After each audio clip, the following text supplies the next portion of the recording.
You told yourself you'd be fine. You've been through hard things before. You're stronger than this. It's just a relationship. People go through this every day. And then you woke up on the third morning and reached for your phone before you were even fully conscious, looking for a message that wasn't there. And something in your chest did something you didn't have a word for. That feeling isn't weakness. That feeling isn't you being dramatic. That feeling has a name. And science finally understands exactly what's causing it. To understand why breakups hurt, you first have to understand what love actually does to your brain. Neuroscientist Helen Fisher placed people who had just fallen in love inside brain scanners and studied what happened. What she found was not what anyone expected. Love doesn't activate the emotional centers of the brain the way most people assume. It activates the reward centers, the same neural pathways activated by cocaine. Dopamine floods the system. Norepinephrine creates that electric alert feeling of being completely alive. Your brain on love is chemically indistinguishable from your brain on drugs.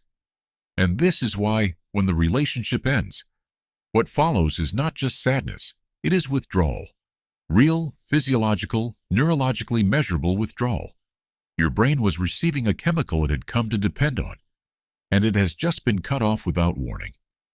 Here is something that might change how you talk to yourself about what you're feeling.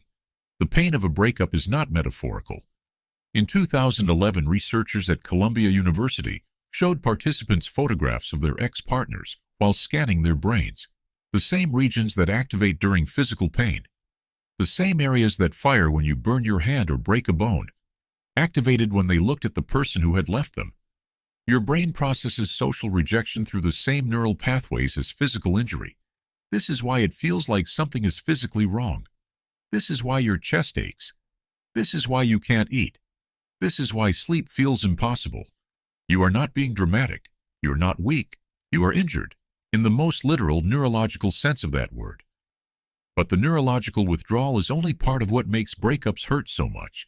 Psychologists Arthur and Elaine Aron spent decades studying what happens to our sense of self inside a relationship.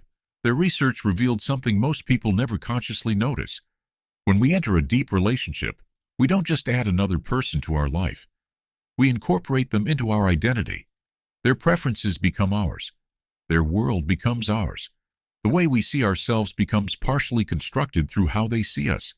We become, in a very real psychological sense, partially them. And when the relationship ends, it isn't just a person who leaves.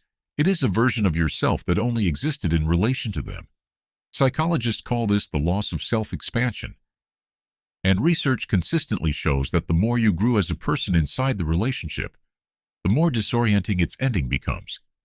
Because you aren't just grieving them. You are grieving a version of yourself that no longer has a place to exist. And then there's the thoughts. The relentless, exhausting, completely involuntary thoughts that pull you back to the same person 100 times a day.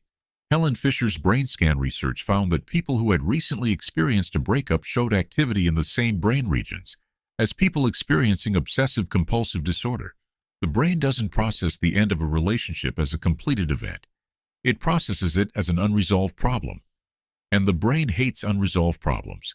So it keeps returning to them, keeps replaying conversations, keeps searching for the moment everything changed, keeps trying to find the variable it missed, the thing it could have done differently, because if it can find that, maybe it can solve it.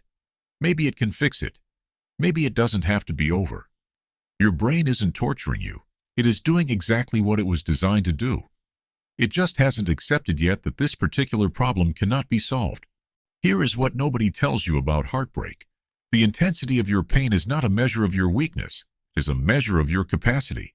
Only a person capable of deep attachment experiences deep grief when that attachment is broken. Only a person who loved genuinely feels the specific devastation of genuine loss. The people who feel nothing after a breakup, they didn't love less painlessly. They loved less deeply. Your pain is the evidence of something real. And here is what else nobody tells you. The brain that is currently in withdrawal, grieving an identity, obsessively problem-solving an unsolvable loss, is the same brain that will eventually adapt. Because adaptation is the other thing the human brain does extraordinarily well. The neural pathways that fired for them will quiet. Slowly, unevenly, not in a straight line. But they will quiet. You are not stuck here forever. You are in withdrawal from something your brain treated as essential.